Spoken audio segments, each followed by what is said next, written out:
A group of lawmakers in United States is calling for US-Africa Trade Summit to be removed from South Africa. That's the response to what they described as countries deepening military relationship with Russia. South Africa has still joined naive exercise with Russia and China earlier this year. It was a Pan-hosted summit of leaders from the BRICS of nations. Russian President Vladimir Putin is invited despite being subject to a restaurant issued by the International Criminal Court. In the letter of the U.S. Secretary of State Antony Blinken and other senior officials, the lawmakers suggested South Africa is in danger of losing its benefits and African Growth and Opportunity Act, or AGOA.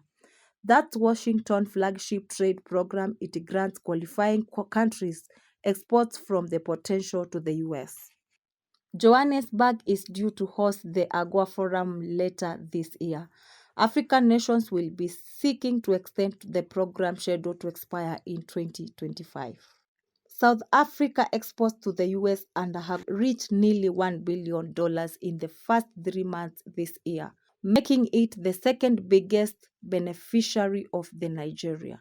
In the U.S. letter dated on June 9th, lawmakers said they were seriously concerned that hosting a summit in South Africa would serve an impress endorsement of South Africa damaging support for Russia invasion of Ukraine.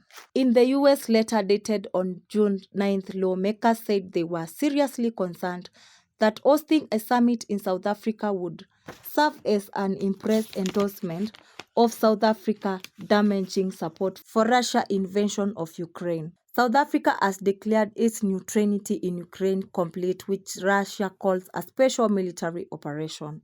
However, the letter also appealed to the backup an accusation by the U.S. ambassador to the South African that functioned Russian virtual collect weapons that the South African naive based last year. South African officials say they are not aware of such arms transfer and launch an independent inquiry.